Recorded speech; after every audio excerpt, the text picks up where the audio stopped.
Hi, my name is Mallory Jenner Robinson. Join me on A Hateful Homicide, a true crime and investigative journalism podcast dedicated to telling the stories regarding the murders of our transgender, gender non-binary, intersex, and two-spirit community members in the United States and abroad. This is A Hateful Homicide.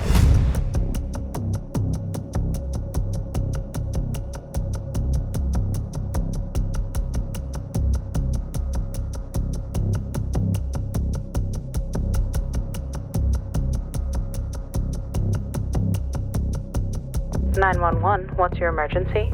An arrest in the death of a transgender woman. When we talk about the LGBT community's marginalization, trans women of color specifically experience the most violence. These cases are true. The victims are real, and their voices matter.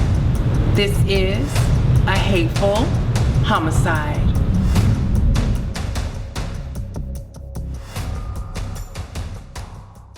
The murder of Domonique Duffy Newburn, reality star, slain. Tuesday, August 20th, 2013, Fontana, California. Warning, the following episode you're about to experience may contain content that is misgendering. Discretion is advised. It's Tuesday, August 20th, 2013, in the city of Fontana, California. It would be the home where 31-year-old Black transgender woman Domonique Duffy Newburn would reside. And around 4:30 p.m. Pacific Standard Time, a 911 call rings out. African-American cisgender neighbor Ronald Jackson makes a statement to the police saying that he hears his neighbor screaming for help.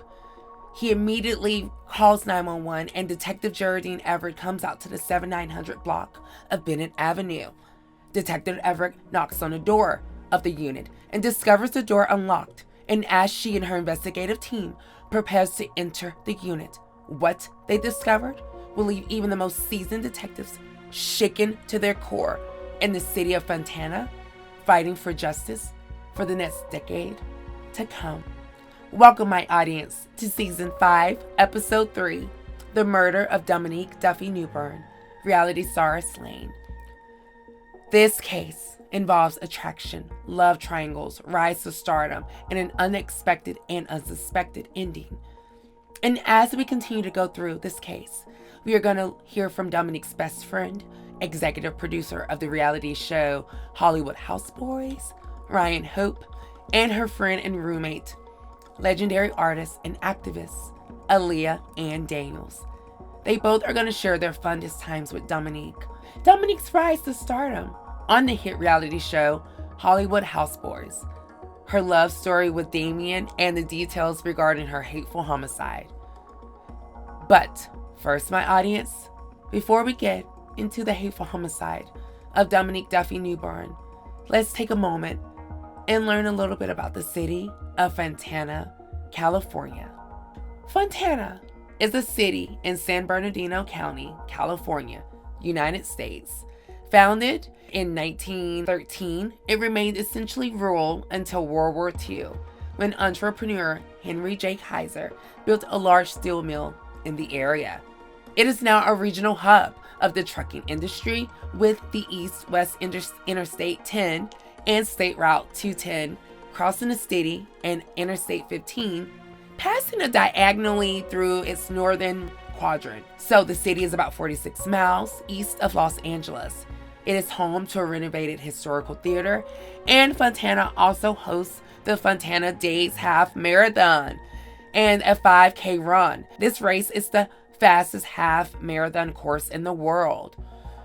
The United States Census Bureau reported that Fontana's 2020 population was that of 212,000, making it the second most populous city in San Bernardino County and the 21st largest in the state.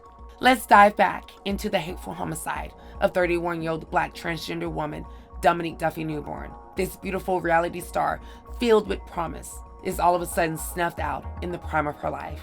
Fun fact, my audience, Domonique was determined to be the first Black transgender woman to release a top 10 on iTunes.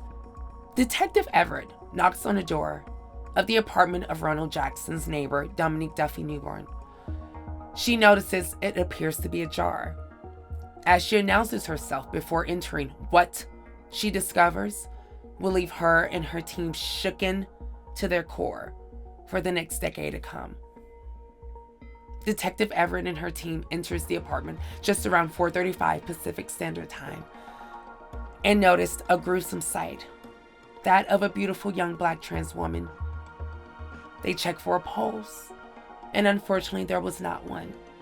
And at 4:38 p.m., the body was officially declared to be deceased. And based on the neighbor's 911 call, the victim could be his neighbor, 31-year-old Black transgender female, Domonique Duffy Newburn. He was asked to enter the unit to positively identify the victim. And as he enters, he screams in horror. He confirms this is his neighbor, Domonique Duffy Newburn, and is escorted back to his unit where investigators begin to interview him. Neighbors hear Ronald Jackson screeches and begin to come and learn that their beloved neighbor, Domonique Duffy Newburn, was met with a hateful homicide.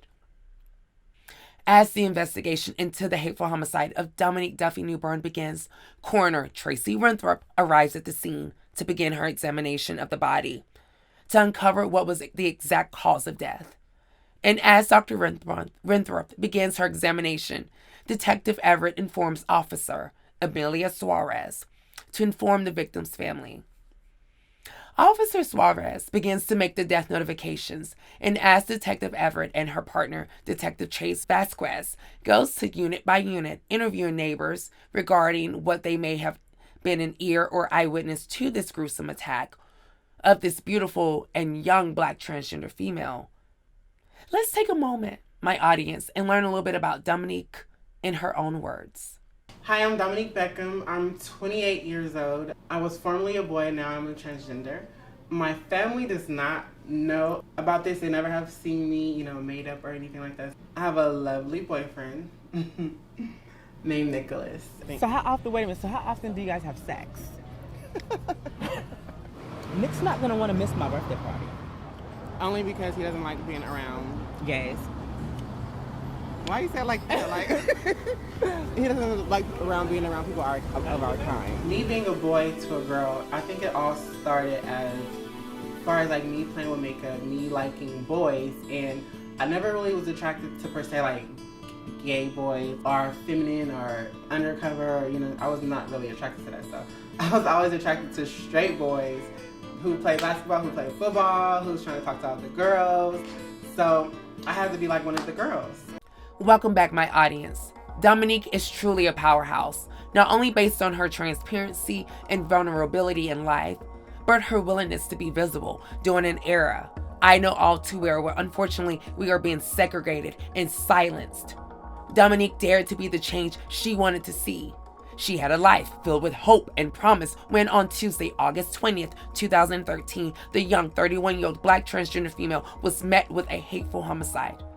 This beautiful reality star slain in the prime of her life. As the investigating team continues to canvass the crime scene, they discover that Domonique's 2013 Black Mercedes-Benz was missing.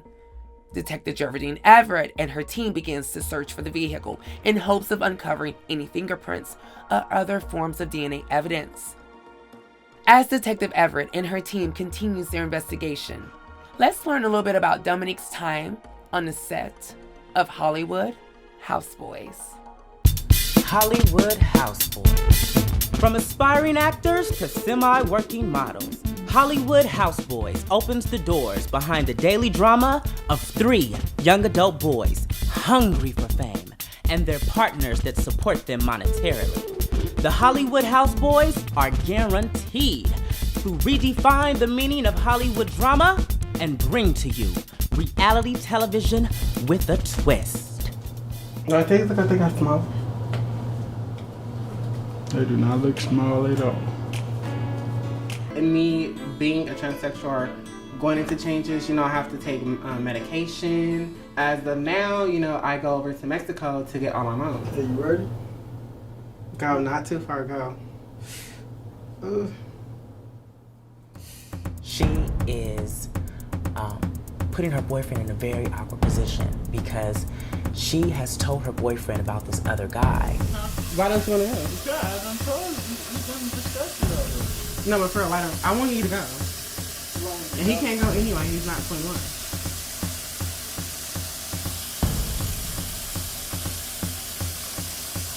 So today is the Hollywood Houseboys promo picture. We're working with a celebrity photographer. Our call time was supposed to be at 9 o'clock, and he didn't arrive until 10. And you know, in Hollywood, time is money. And we have a makeup artist here, we have a styling team here, we have everything here. So, I mean, I don't know if y'all know, but it's been a lot of drama going on behind the scenes with Domonique.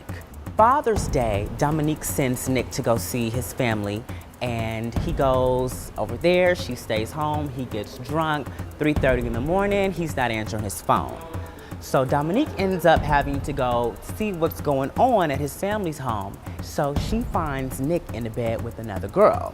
Nick, I'm gonna fuck you up when I see you. I'm gonna fuck you the fuck up. When I see you, I'm gonna fuck you the fuck up. That's what I'm telling you now.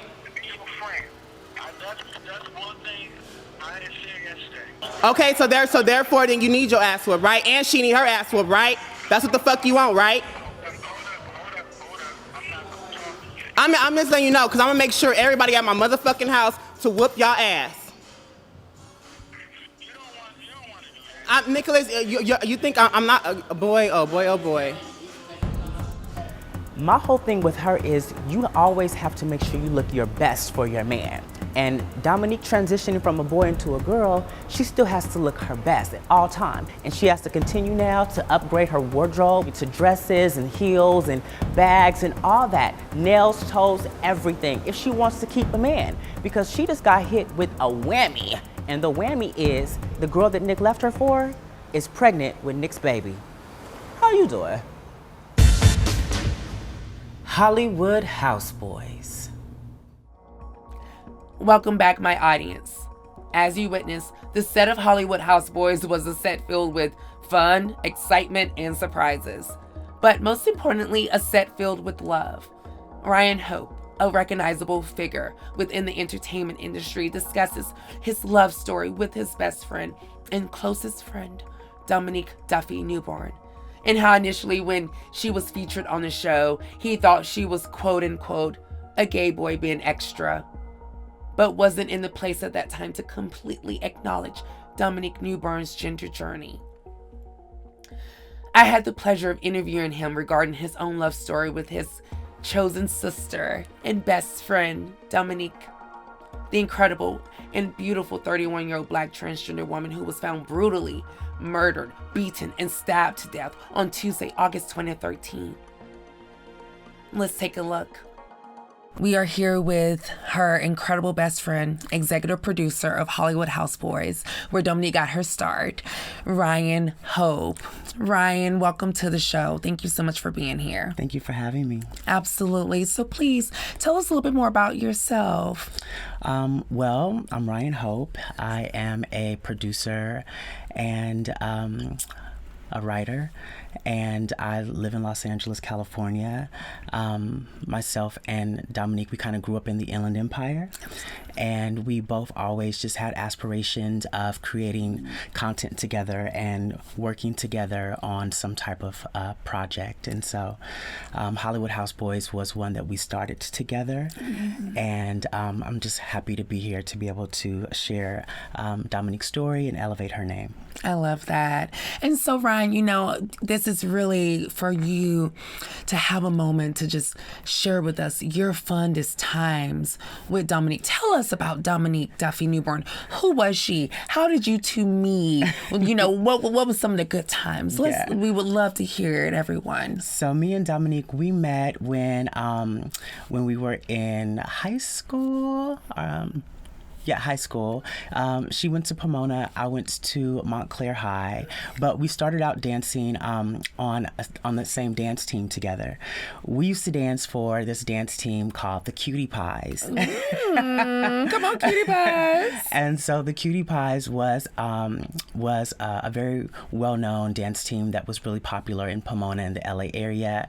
And so we would, do different shows that were around the city, local community shows. shows, and we would rehearse together. So we were always choreographing something. Okay. I remember when like Little Kim came out with that song "No Matter What People Say." Yes. Me and Domonique had cut our jeans up, cut the waistlines off, cut the holes in them, bleached them. Was in the backyard coming up with our 8 counts and our 2 steps, and just having a good old time. As kids, being queer and just having the best time in life, exploring our sexuality, playing in makeup, and just having that bond. Any Destiny's Child album that came out, we were performing it together in my bedroom with a brush. Yes, ma'am. When Domonique started to get into the house and ballroom community, she would always try to show me her dips and spins, and I was girl, that's your way, dips and down, head to toe. Okay. And so we were always just, supporting each other through life. Through life. And so that's kind of how we got started, knowing each other. I love that. And so you said that you two met in high school. What was Domonique's family like, and her family life like as well, from what you recall? So Domonique has a very loving family. I'm very close with her mom and her sisters and her nieces and nephews. Domonique's mom is a loving mother. She's a tough mother, but she is, she's my mom as well. Her mom and my mom are we go to each other's homes and see each other for holidays and for birthdays, still to this day. And so Domonique came from a great family background. We were both supported and loved, and that's very rare to have in the community. And so we that was something else that we were able to bond over.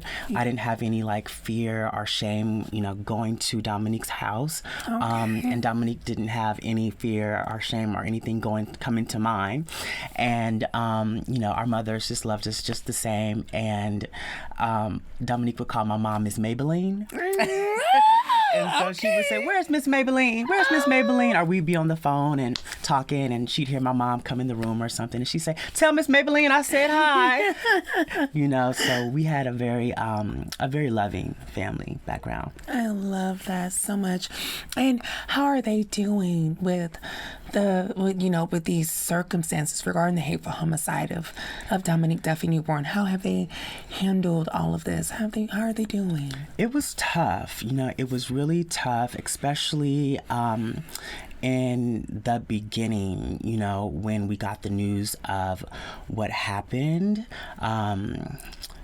We were all in shock.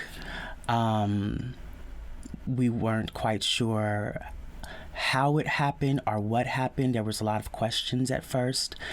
And I remember when I got that phone call that Domonique had been murdered.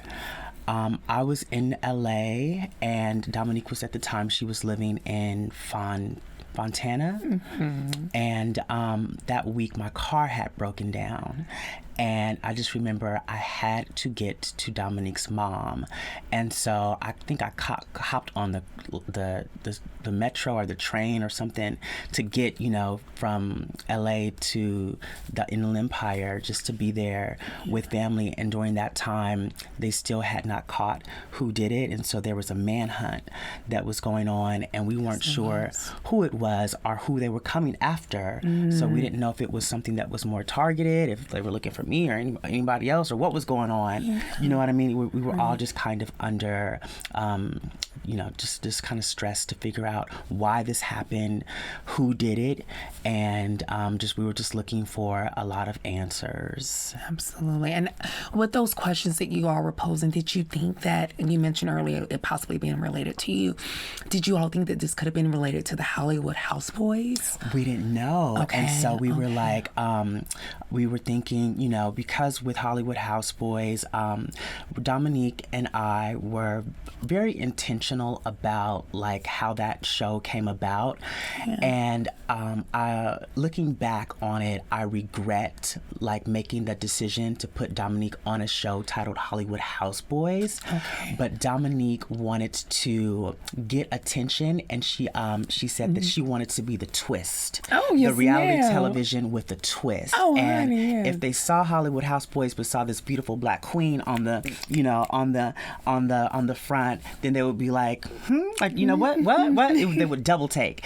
And so when she started to go through, her transition, because her and I met as she was my best gay friend. And so when she started to go through her transition, I just thought that it was my girl just being extra, right? I thought my best gay friend was just being extra, and we always played in makeup, but Domonique was just on a continuum that I was not yet understanding.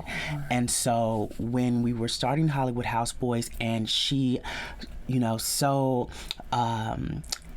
selflessly offered up her life as a story, because honestly, every day when I would talk to her, it was just an adventure. Bitch, what did you do today? And she'd be like, girl, and then she would just tell me, about, the things that she did, and I'm just like, where are the cameras at, honey? Where are the cameras? And I'm living for it. And I just, I did feel guilty when she did pass, because I had not yet fully honored her as the woman that she was. I was still, thinking that it was my best gay friend, but Domonique was a heterosexual straight woman. And there were things that we said on that show in our immaturity that we have to apologize to our trans sisters and family for misgendering, and for not having the maturity and the full understanding of the diversity that is within our umbrella to be able to articulate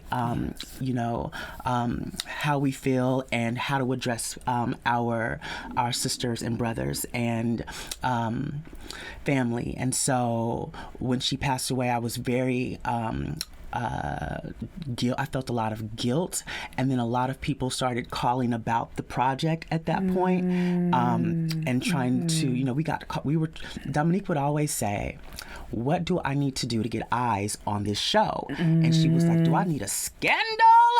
Do I need to date a ball player? She was always, and we would always laugh and joke about a scandal. Right. And then when reality television turns real life, and we got that call, and everyone is starting to call about this project, I could not and did not want to capitalize off of that opportunity. And so I put the project down and I walked away from it. Her and I had produced that project together, and I no longer had a best friend, and I no longer had a producing partner. So I went on to go to, back to school and get my degree. And me and my mom were out at a Fred Siegel's and window shopping. Okay, now. Okay, girl. And I just remember I asked to see something behind the counter, and one of the representatives said to me, I wish I could give you a discount on this. I love your show. And my mom was with me, and she heard it. And then I remember us walking out of Fred Siegel, and my mom said, baby, if I had the money, I would give it to you. That is your project. I wish you would return back to it. Oh, yes. And so a few years later, I'd finally gotten kind of established a little bit in the entertainment industry with, having a job that was at a legitimate company, because it's hard for our community to find opportunities that way. And at the time, I just thought that I would always do something that was independent. And so when I got settled, I said, you know what? I would love to return back to the show. I cannot leave what we have out there. There are answers that people want. Domonique's fans have answers, what happened. I also cannot leave this project in this space knowing what I know now in terms of I'd worked with organizations like Trans Can Work and did, all different kinds of trainings for pronouns and different things just to better educate myself. And I felt that there was an opportunity there where we could use that to help educate others that were watching who did not have access to this information. Absolutely. So we brought the project back, but we brought it back in a way where it was in Domonique's honor. Yes. It was in Domonique's honor. And on like the last few episodes, you see us taking the trainings and doing the learnings and helping educate others, because I know that that's what Domonique would have wanted. Absolutely. And that's what's so beautiful, is that you're doing what Domonique would want. You're honoring her. You're saying her name. Yes. And that's what it's about. Knowing what you know now and looking back at Domonique's journey when she was beginning it, what are some things that you kind of like picked up on now that you're like, okay, this is maybe what she was trying to teach me back then. Now I kind of understand like pronouns or, social transition as opposed to medical trans, all those things that you've continued to learn as an advocate for the trans community. How do you feel about that now in terms of like looking back at it then? Yes. There's so many like aha moments that I was like, oh, this girl was trying to get me together and I was not paying attention. But like even looking at the episodes now, there was one episode where we were doing the No Hate campaign and we wanted her to be there. And I think we were talking about like gay marriage, right? And Domonique didn't come to the photo shoot. And we were like, why are you not here? Why are you not here? And I mean, clearly, girl, she's not gay.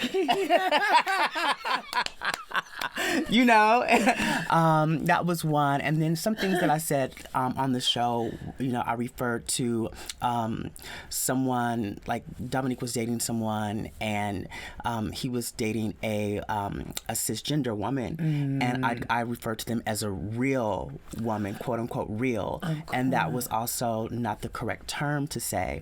And so there's been a lot of aha moments, but one thing that has really been an aha moment is I was working in production at HBO, and I got invited to my first business employee resource group meeting, what they call the Bergs, and it was for HBO Proud.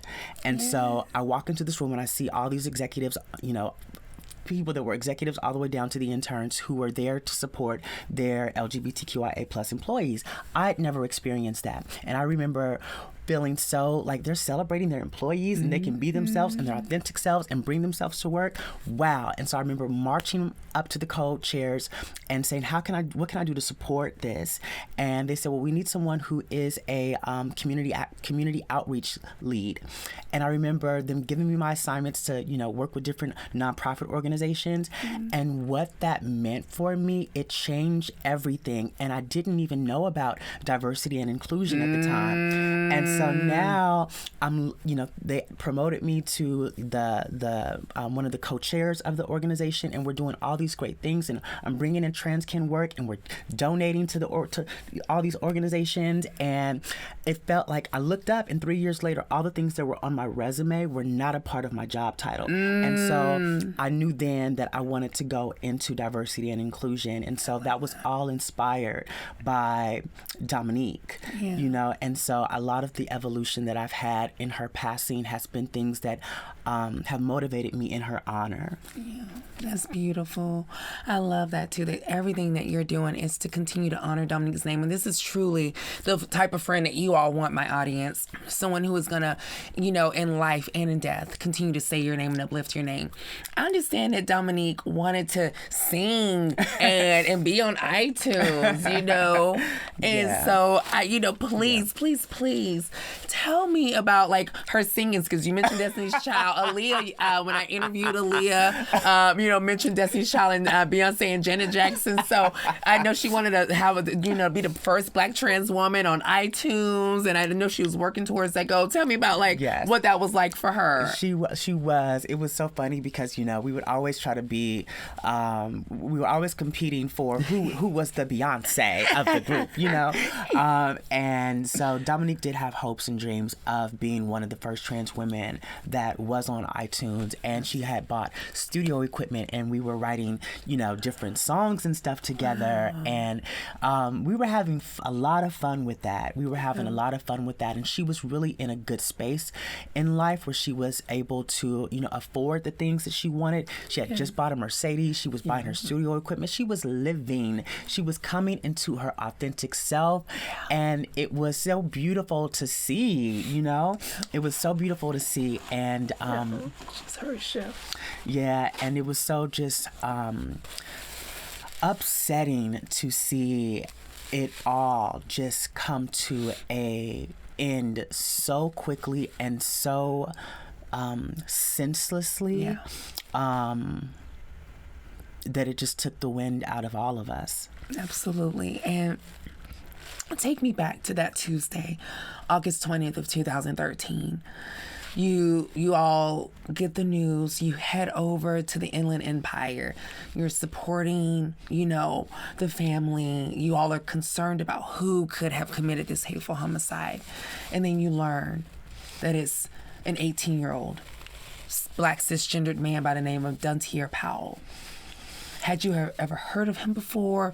What was that like once you learned who not only now this person of interest, but ultimately the suspect and convicted killer? Yeah, so me and Domonique used to talk on the phone every day. And so I would talk to her and I would say, girl, what you doing? And she'd be like, oh, nothing. I'm at my house. I'm like, well, who's there? Who's in the background? Oh, just some little trade, girl. And so, but she had referred to him, but never really got into any more detail. Okay. And so I just remember that August, I got a phone call from my friend Sean Milan, and he said, are you sitting down? And I was like, what? And he was like, Domonique has been murdered. And I was like, in shock, didn't believe it, and I was calling her phone, of course, and then I immediately couldn't get a hold of her, calling her mom. And when I called her mom answered, and she said, Ryan, I don't know what's happening. I'm in the car on the freeway. The apartment manager says just get here.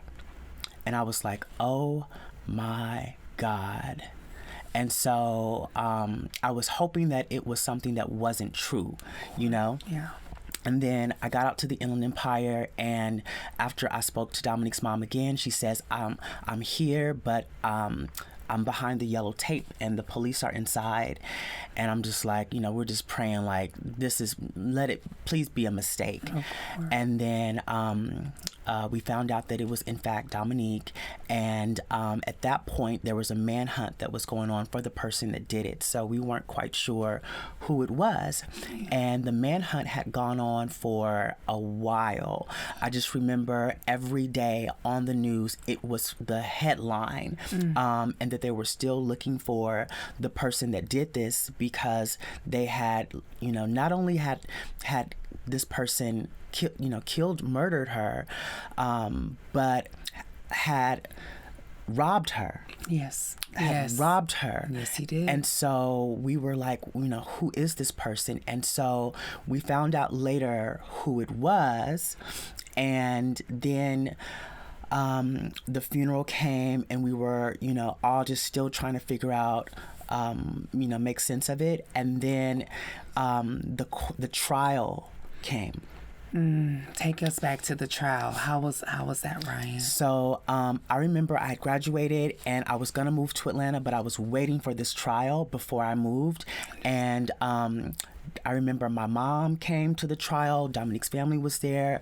Domonique was well supported at the trial. And I just remember when the person that did this, took the stand and gave their account of what happened. And I remember how they tried to spin this situation. And they said that him and Domonique had gotten into an argument. That particular day, he was waiting for, he was on his way to Domonique's house, but when he got there, she was not there.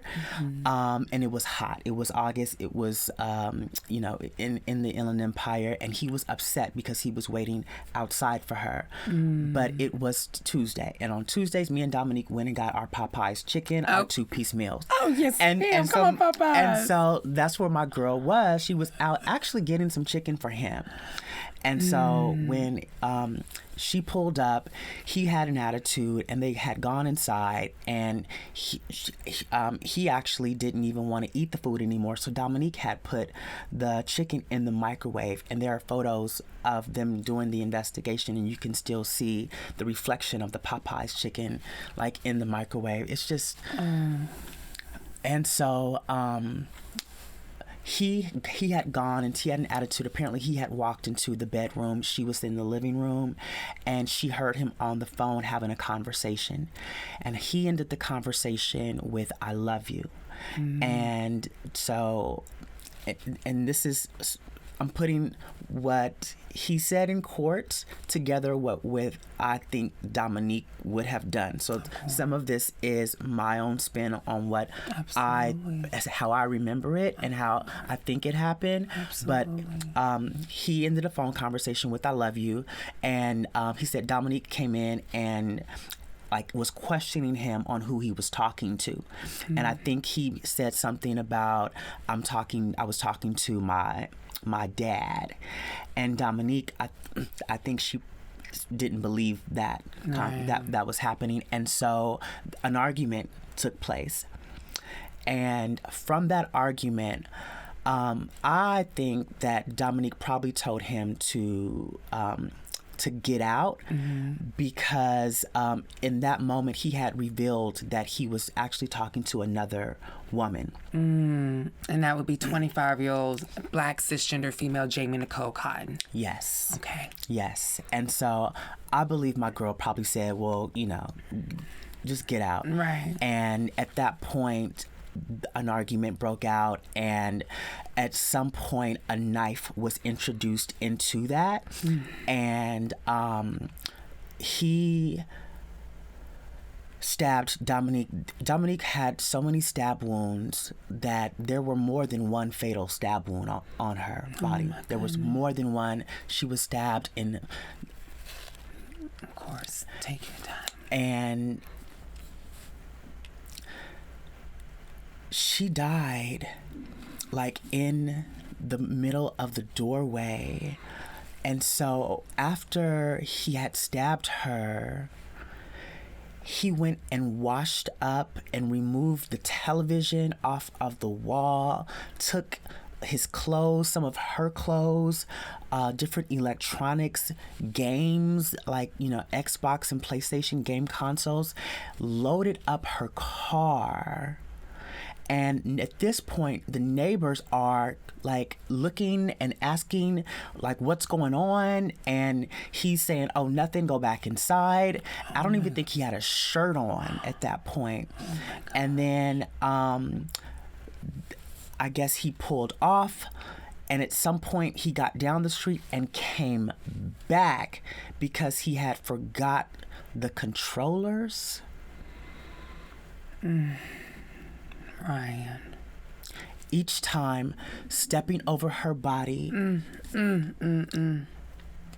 So that was, the account that he gave. And I remember the attorney for him just trying to make it seem like Domonique was this so much older in age and so much taller and bigger and weighed more, and he was basically this defenseless person that was like trapped there or something, the way that they made it out to be. And at the end of it, the jury verdict came back and it was involuntary manslaughter, and I believe they gave him only 12 years. And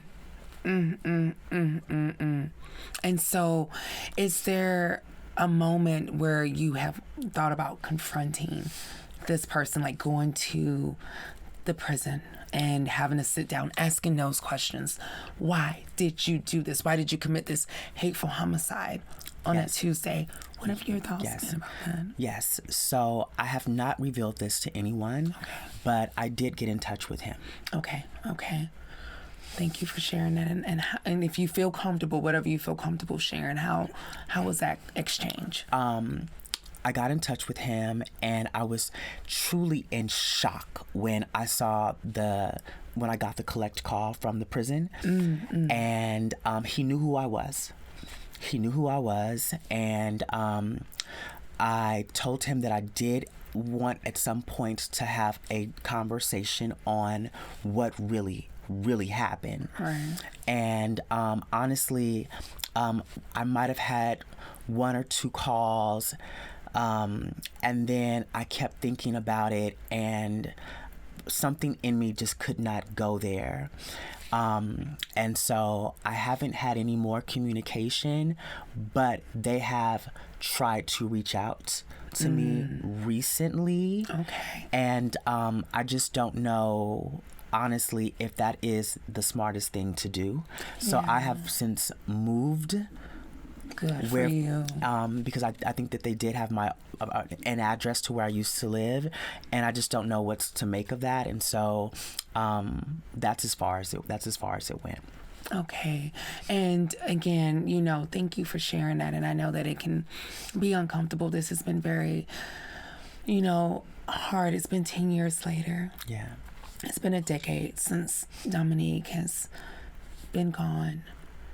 What if you could say anything to her now, this decade later? Of course, now she would be 41 and fabulous and flirty and fun. What would you like to say to Domonique now if she was here? I would like to first apologize to her for not keeping up with the times and for not, giving her flowers before she passed away. I would also like to thank her for, like I said, selflessly opening up her life during a time when transgender women were not getting the opportunities that they are now. Correct. And she had paved the way. I mean, we were documenting things on that show. Domonique was an open book. I love that. She was an open book, and I would just like to thank her for making me better. I remember I would call her, and with an idea, pitching an idea, and Domonique would say, "Run that shit, run it back, bitch, run it back," and she would say, "Give it to me like it's on TMZ." And so I would have to, hungry for fame, hustling for money, and hopeful to make it. And she would, and so she would just we would give each other the motivation that we both needed. Sometimes it would be tough love, sometimes it would be soft love, but, in the end, it was all love. And so I would just want to thank her for what she's done and for being a pioneer in this game, in this industry, and for our community. Absolutely. Ryan, Hope, executive producer, best friend, thank you so much. Thank you so much for your time. Is there as we prepare to conclude, is there any last remarks, anything that you want us to know about Domonique Duffy Newburn, the fabulous, content creator, reality star, anything else that you would like the world to know about this beautiful being who was on this earth for 31 years and on that Tuesday, August 20th of 2013 was met with a hateful homicide by a disgusting being that we won't even discuss, but what would you like to leave us with? I would like to leave you with just knowing that Domonique was more than my friend. She was also a daughter. She was also, an aunt. She was so many different things. Her nieces and nephews loved her. Her family loved her. Domonique was loved. And if folks want to find additional, ways to see her, then they can look for Hollywood Houseboys on Tubi. And there is, content of her there. I love that. And where can they find you, Ryan, as well? They can find me at A Glimmer of Hope on Instagram. I love that. Oh my goodness. Thank you again, Ryan, so much for this incredible interview. Domonique is super proud and we appreciate you. Thank you for having me. And it's A Glimmer of Ryan Hope on Instagram. There we go. A Glimmer of Ryan Hope on Instagram. We're going to make sure we have that popped up too. And thank you so much for having me. Oh, you're so welcome. Welcome back, my audience. As you witnessed, Domonique, this beautiful and outgoing 31-year-old Black transgender woman, found beaten and stabbed to death in her Fontana, California apartment on that Tuesday, August 20th, 2013, on that 7900 block of Bennett Avenue. It's still that Tuesday around 7:13 p.m. when Officer Amelia Suarez makes the death notifications to the loved ones of Domonique Newburn. Her friend, 29-year-old cisgendered female Sarah Witherspoon, said it was unlike Domonique to not respond back to the text messages. And she knew when she hadn't heard anything by that evening, something was wrong. Sarah and Ryan weren't the only ones who felt Domonique's absence. That Tuesday afternoon, her chosen and former roommate, Aaliyah Ann Daniels, was beginning to grow concerned. When she couldn't make contact with the stunning Domonique Newburn, Aaliyah also, who too identified and expressed openly and proudly as a Black trans woman, similarly to Domonique. Let's take a moment, my audience, and learn a little bit about Aaliyah's journey with Domonique in a live interview that I had a pleasure of doing. We have with us today an incredible friend and roommate of Domonique's. Her name is Aaliyah Ann Daniels, also known as Aaliyah Couture. Absolutely. So I'm going to let her, my audience, introduce herself to you all. And then we're going to interview with her regarding her fondest moments with Domonique. So Aaliyah and Sashay Couture, please tell us about yourself. Thank you so much for being here first and foremost. You're welcome, sister. This is my sister from another mister. I love you too, baby, so much. So I'm Aaliyah Ann Daniels, that's my trans name. And Aaliyah Couture is my stage name. I am the daughter of Lady Ray Couture from Hey Queen. I have been doing nonprofit work for the past 15 years, performing for the past 20. And I had told my sister Mallory about Domonique. She was one of my roommates before I moved to Long Beach and before I transitioned. So I thought it would be a great story for her story to be highlighted, because her death was a tragic death, and I don't think any person or human being or even animal should be going through stuff like that. Absolutely. Thank you so much, Leah, for opening up with that. And of course, like I said, Domonique was full of life. She was full of promise. And when she was found brutally murdered, that hateful homicide that occurred on that Tuesday around 4:30 p.m., it was heartaching. Aaliyah, I want to ask you if you could share your fondest times with Domonique. And then also, how did you handle the news of Domonique's hateful homicide? So my fondest memories with Domonique, so we were roommates back in between, I want to say 2004 and 2006, and we met at Oasis nightclub, and she was voguing on the dance floor, and I was pretending like I knew how to vogue, and we just became friends like that. And she had moved in with me probably like a year later, and we went to Oasis like almost every week, like 4 times a week, or we was there. Because we was doing the drag competitions there. and then we'll go to Leimert Park and crack. Okay. I don't know about no Leimert Park. Come on, Leimert Park. Come on now. We used to do the ball scene too. I was at Prestige, but she wasn't in it. But she introduced me into the ball scene or whatever. She would do my hair all the time because my hair used to come all the way down here. Oh yes, me. And my name then was Talia because Aaliyah was like my favorite singer. Oh, I love Aaliyah too, girl. So, but yeah, Domonique was a pivotal person in my life at that time. Like, she helped me be more comfortable with me being coming out as trans in like the real world, even though she knew that I already knew I was gonna be trans. Like, I wasn't faking the funk with anybody. No, we know our truth. At all. I knew my truth. When the people asked me, I'm like, when people ask me if I was trans, I'm like, no, I'm not trans. And then like now that I'm trans, like, I thought you said you was never gonna be trans. I said, I never thought I was never gonna be trans. I wasn't trans then. Absolutely. Because I was not on hormones, so I was gonna do that to trans people. But also Domonique wasn't transitioning in either. So we kind of like grew up with each other, getting me a lot more comfortable in being in our trans awareness. And it was always a party at the house. we having like, I'll be having the football players from Mount Sac there, the track people, because all the people I went to high school with. And then she'll have her friends. So like, it was always something in the house. We was always at the arena or the circus or the catch or the study. What's another place we used to go? We used to go to catch the study. Well, I said it right. Catch the study in the arena. Okay. And then circus. I think we did Oz. Ooh. I was sneaking into Oz because it closed down when I was in high school. So I used to stick into there. See, I'm getting all the tea, y'all.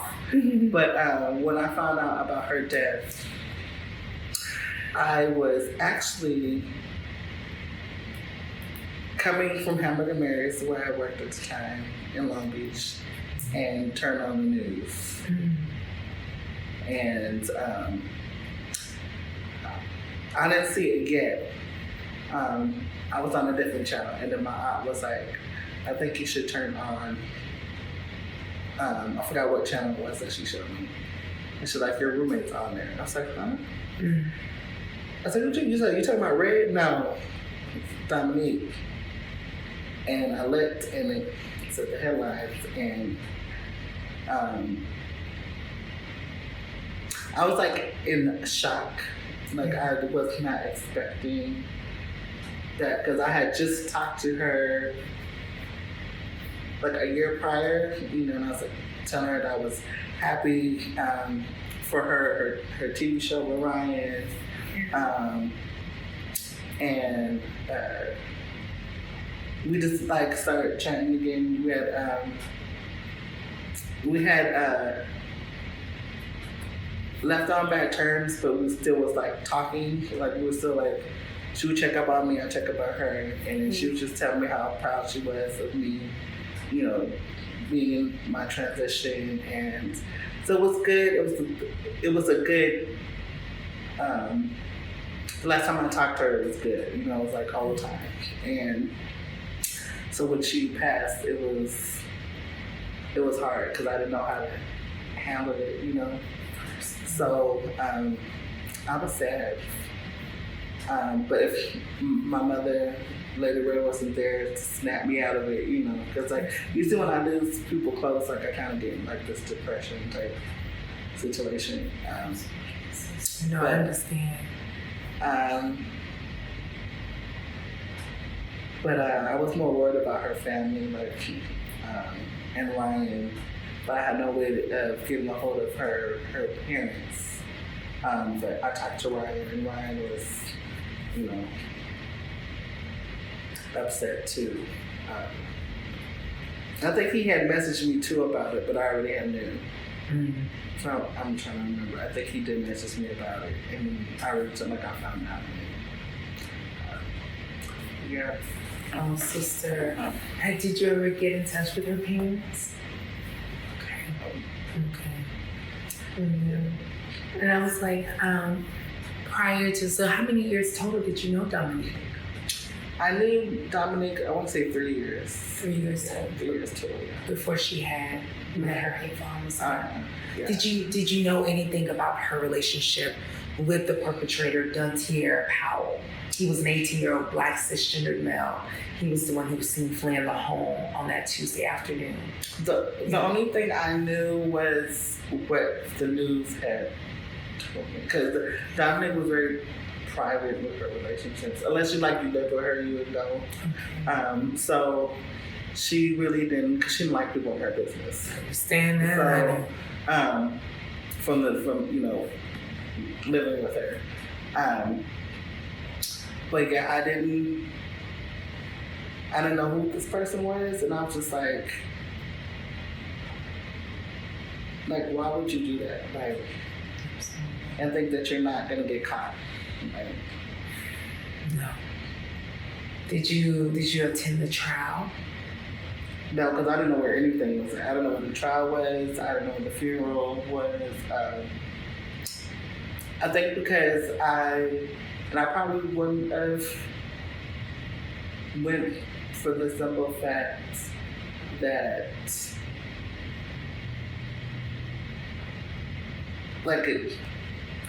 I haven't seen her in a long time, so and she had all these, all her friends and fans and all that, and I didn't want to take that from them because I don't know if there was a list that was there, or I just didn't want to take from that. So, and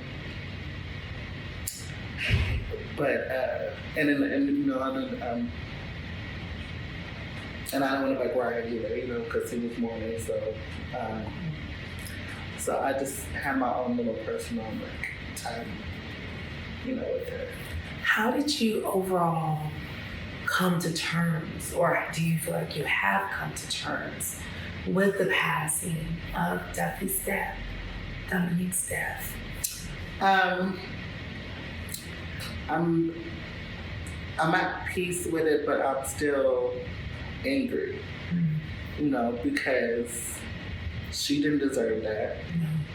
Nobody deserves being killed in that way, and it's being left like they were that thing. And what made me even more is that these are two people of color that's doing it, and us people of color have been going through shit since the beginning of time, and we shouldn't be doing this with each other. And it angers me with the black girl, because black women, and black trans women too, we are the most disrespected and sexualized people in the world. To see another woman do that to another woman, I despise that. And Aaliyah, I wanted to add as well, I don't know how much you followed that trial, Dontier, and Jamie Nicole Cotton, a 25-year-old black cisgender woman, and his girlfriend who was an accomplice. But I don't know if you knew that she really didn't get much of a sentence. She didn't at all. Yeah, nothing at all for her. Nothing. And again, Domonique was brutally beaten, and traumatized and left slumping over her living room window, trying to get away from their. And if it wasn't for her cries and screams, the neighbors wouldn't have called. Yeah, that's what the neighbors, Ronald Jackson, he was one of the ones who made the 911 call, and he said that she was always quiet.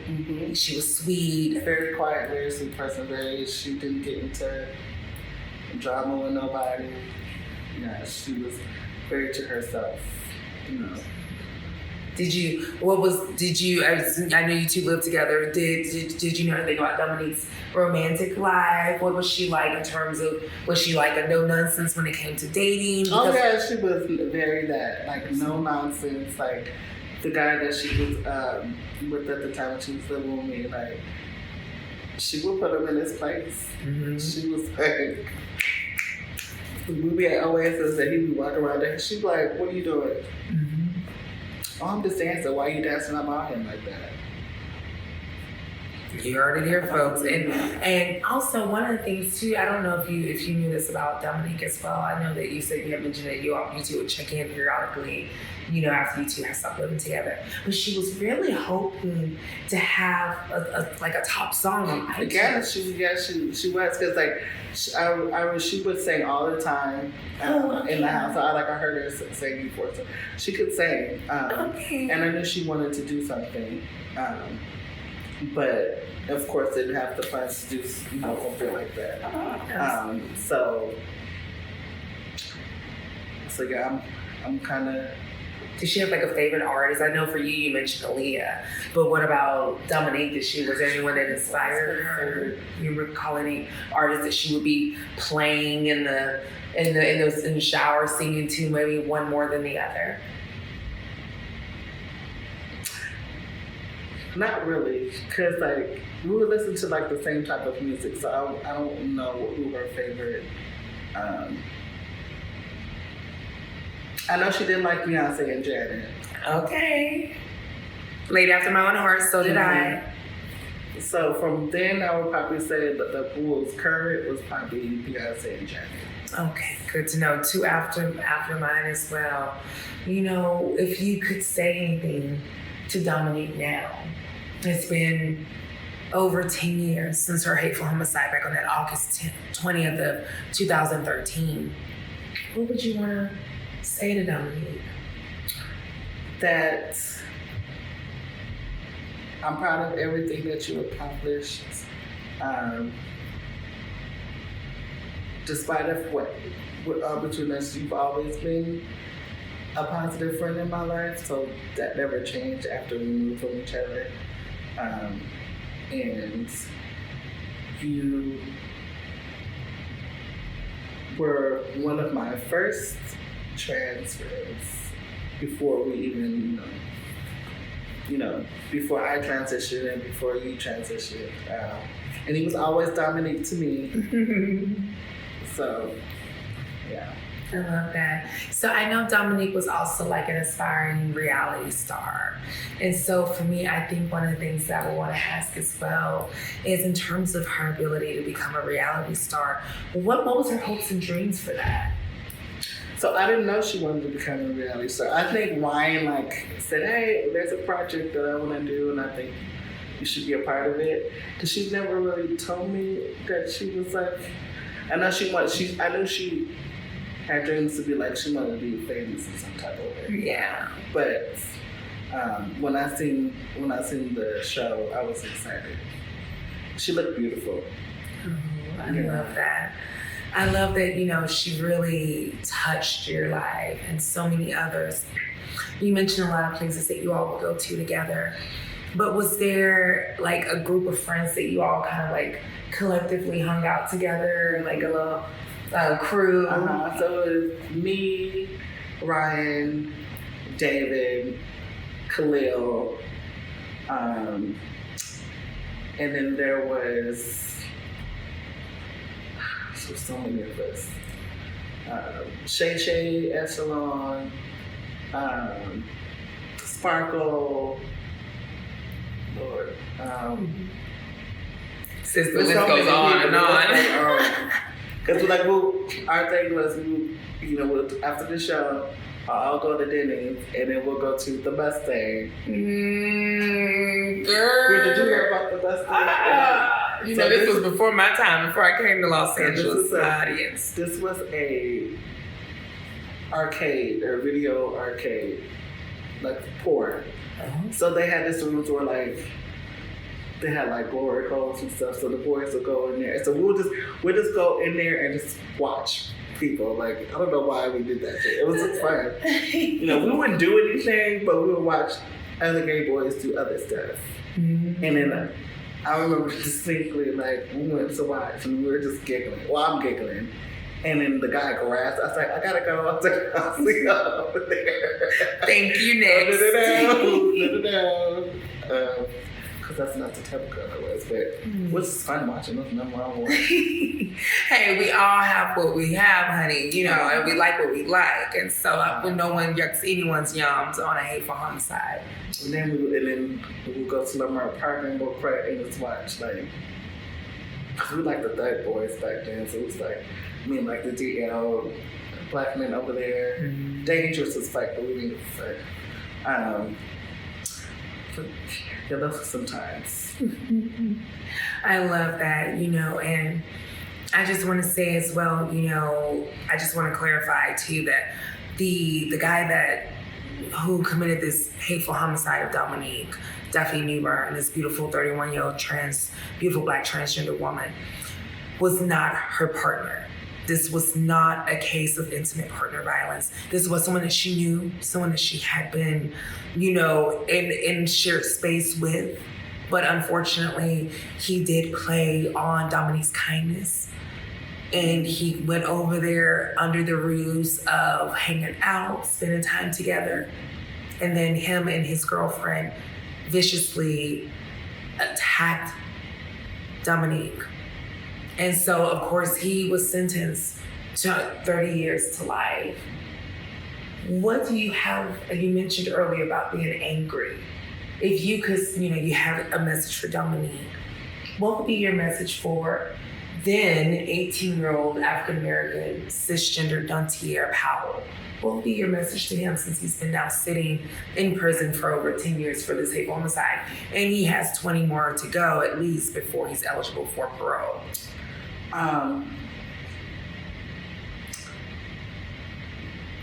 Besides, I mean, we all have to forgive people, but I'm not gonna forget what you did to Domonique. I suggest you get your life right with whatever higher power you believe in, or what you, and forgive yourself for what you did, and have remorse for what you did, because taking somebody's life is like you're taking yours. And there's nothing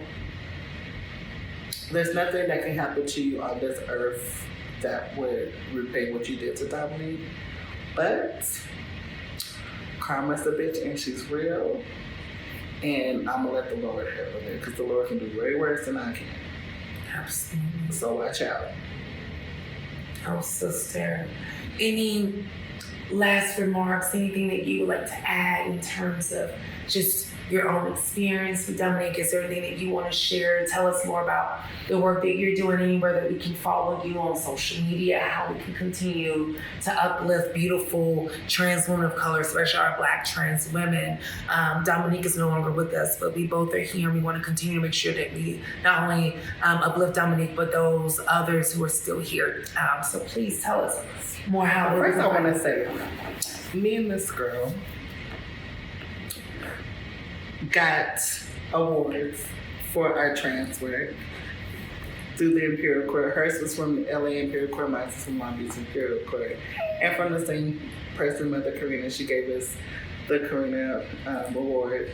And I think, are we the first Black girls to get it? I think so. Absolutely. Yeah, if she's the first, I'm the second. And also, this bitch, she says she's not legendary, but she is, girl. She does a lot of work, and that's make sure you check out her documentary when it comes out. Shameless plug for you. Oh, thank you. But you can look me up on Instagram at Sasha Aaliyah Couture, and then Facebook will be Aaliyah Ann Daniels. Aaliyah spelled like the singer. I also got I'm the first person from the Long Beach Imperial Court and first Black trans woman to get a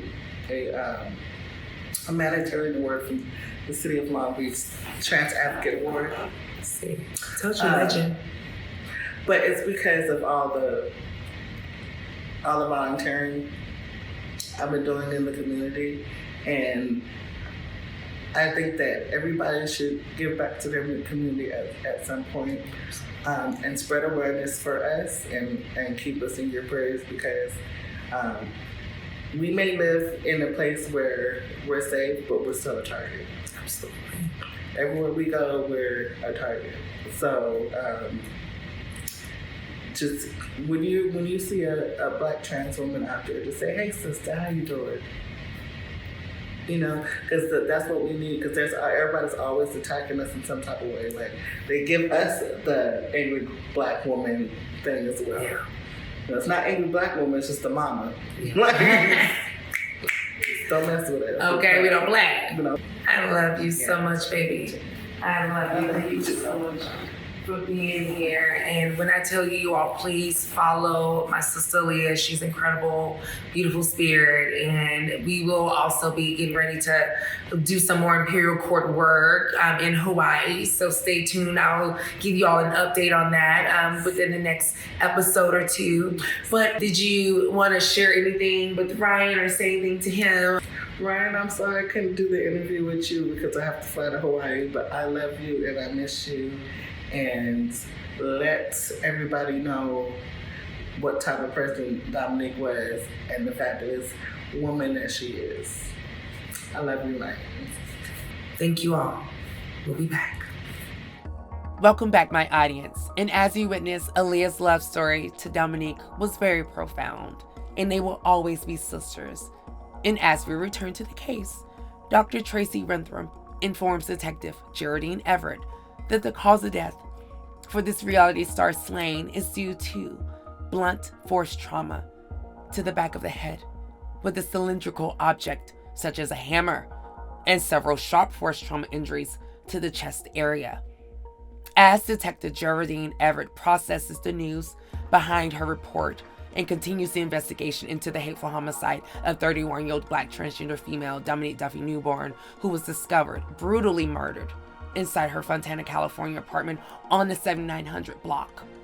Again, the 7900 block of Bennett Avenue on that Tuesday of August 20th, 2013, around 4:30 p.m. Pacific Standard Time. The loved ones of Domonique Newburn are officially notified regarding her hateful homicide. Funeral arrangements were made for August 30th, 2013 in Fontana, California.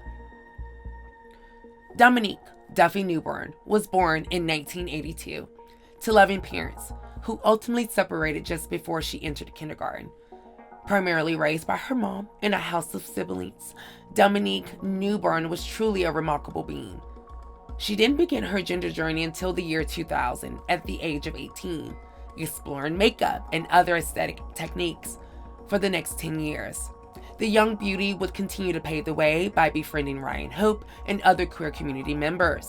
And by the year 2005, she began to fully embrace her gender identity. Her family would later lean and learn of her truth. And it was still working on accepting her by 2013 when her hateful homicide occurred. In the fall of 2008, then 26-year-old Domonique Duffy Newburn met 21-year-old cisgendered male Nicholas Camden. The two began a friendship that turned into the love story of the 2010 decade. And for the next 5 years, Nicholas and Domonique had an on-again, off-again romance, but was featured and highlighted on the reality show Hollywood Houseboys. Let's take a moment, my audience, and learn a little bit about the love story of Nick and Nikki. Hollywood Houseboys. So all these girls want to know, basically what happened to me and Nick. He called me like at 3 a.m, drunk, pissy drunk. And I'm like, what's going on or whatever. And he like, oh, nothing, babe, nothing. I'm kicking in with my cousins or whatever. I just, popped up on him. I got there like at 6 a.m. or whatever. I was looking up through all the rooms or whatever. Everybody's in the house sleep. So Nick is on the floor, like against the wall, like knocked out sleep. And then he got some bitch laying in his lap. And he's living at his uncle's house inside the garage with the girl that's supposed to be pregnant. I've been on the internet. She's been taking all these phone calls. I don't know if the bitch is dealing drugs or soliciting, but I know she'll be on that internet and there's some phone calls coming through from some strange men. It sound like they white men. Only charge for backflips.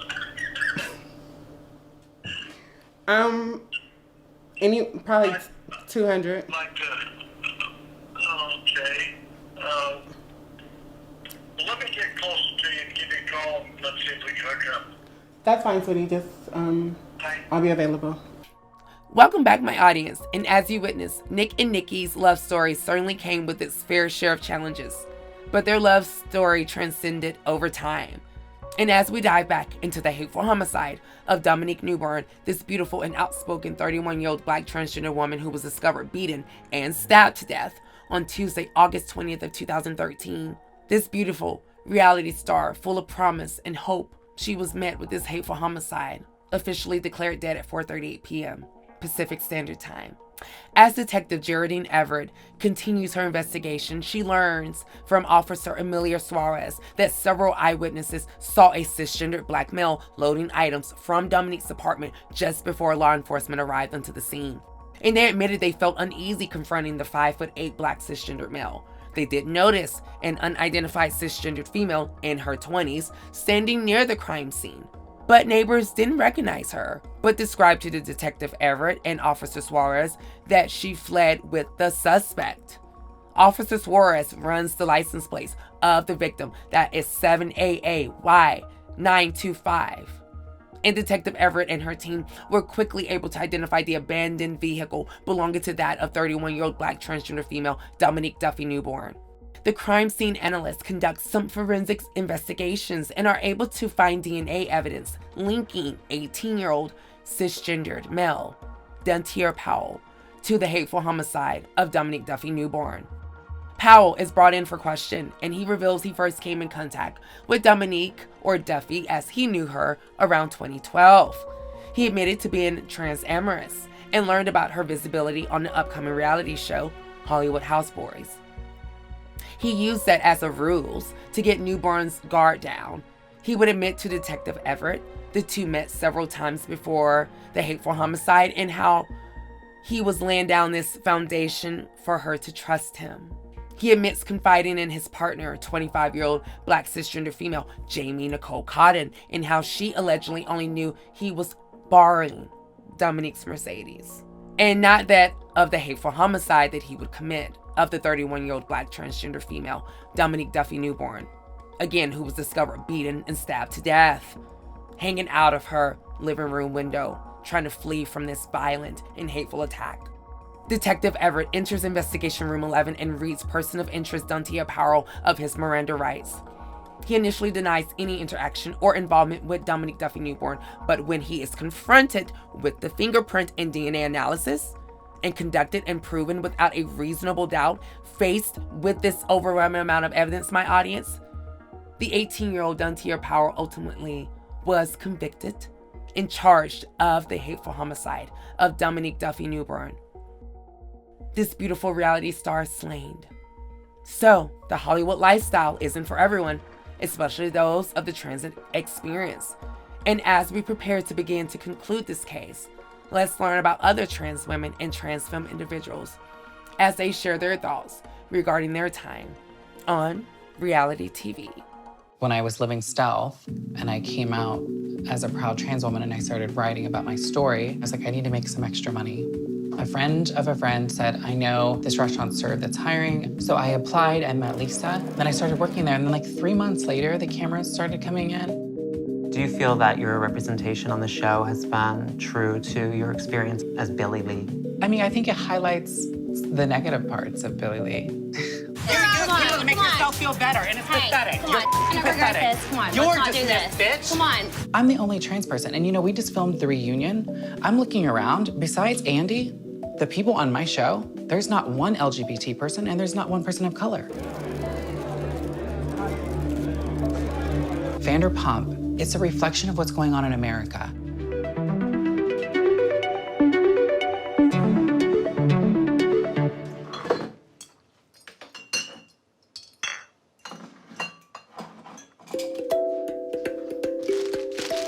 So I'm here in Los Angeles to meet with Billie Lee. She's a transgender woman, an activist, and a reality TV series star who recently joined the cast of Vanderpump Rules. Her introduction to one of the nation's most popular reality TV shows was a significant moment in transgender representation, bringing her to a mainstream audience as one of the most visible trans women in the United States. It's one of my favorite shows, so I was really excited when Billie joined. I wanted to know how this surreal industry of reality television would handle the complex, nuanced narratives that often come with transgender people.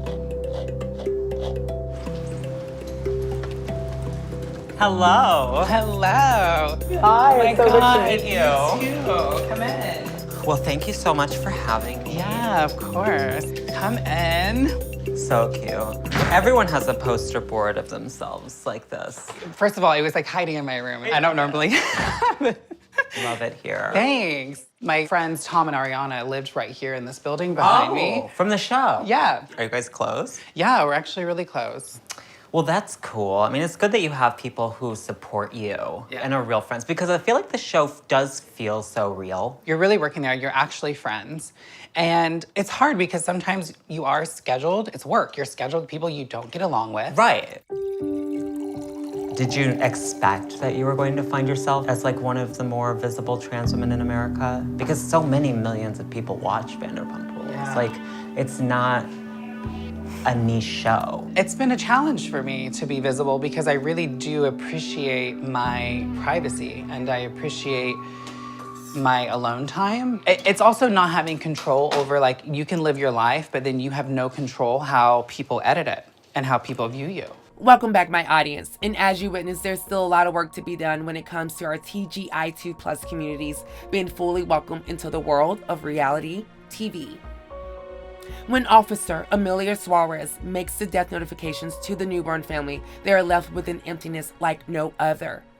But they were determined to say Domonique's name and held a vigil for the incredible 31-year-old Black trans woman. After the vigil of Domonique, this beautiful 31-year-old Black transgender female, the person of interest, Dontier Powell, his father, Lealdry Powell, admitted the two had been involved in an on and off again romance for about 3 years. This stemmed during the challenging times with her boyfriend Nicholas Cromwell. The two had challenging times, and when Domonique turned to online support, then 15-year-old Dontier Powell befriended the then 28-year-old, and they began a bond. It wasn't an official relationship, quote unquote, according, this is all to Dontier's father, right? This is according to him, that they did not begin a relationship until February 2013, 6 months before her hateful homicide. He then informed Domonique of this on and off again relationship with the 25-year-old Black cisgender female, Jamie Nicole Cotton. And when she learned of this relationship with Jamie, Domonique threatened to end her relationship with Dontier. He then makes the decision to commit the hateful homicide of Domonique Duffy Newburn to protect his relationship and attraction to Jamie Nicole Cotton. And to prove this to her, he invited her to the crime scene to prove his devotion. They even left in Domonique's 2013 Black Mercedes-Benz together. All Bonnie and Clyde, right? Before she ended the relationship after becoming concerned for her own safety. Jamie Nicole Cotton ends the relationship with Dontier Powell and arrives at the Fontana Police Department to issue a statement to Detective Geraldine Everett regarding what she could recount regarding the hateful homicide of Domonique Duffy Newburn. She shares that Dontier had been angry at Domonique, and she also was struggling with her commitment to Nicholas, who had been her partner for 5 years. Cotton admits he returned to her as a source of comfort. He admitted to her coming out to his parents for Domonique, and she was still in love with Nicholas. Cotton admitted he felt that he needed to kill both Domonique and Nicholas, but couldn't capture the two together. So after 2 weeks of ghosting Domonique, he messaged her saying he wanted to see her, invited Jamie to the crime scene. She admitted she thought he was joking. He was only going to scare his girlfriend, Domonique. Dontier was jealous. Jamie also admits to Detective Everett that when Dontier came out of Domonique's apartment with a number of items, she knew he was serious and he had done something terrible. She admits he had come out with property and told her to get into Domonique's 2013 Black Mercedes. Jamie would admit to feeling uneasy and allegedly asked Dontier Powell to drop her off, which is what he did before continuing on with his heinous actions. After witnessing the pleas of his father, Dontier Powell, an 18-year-old cisgender black male, turns himself in and meets officially with Detective Geraldine Everett and Officer Amelia Suarez of the Fontana Police Department. He confesses to the hateful homicide of 31-year-old Black transgender female Domonique Duffy Newburn, this beautiful reality star slain, found in her Fontana apartment on that Tuesday, August 20th, 2013.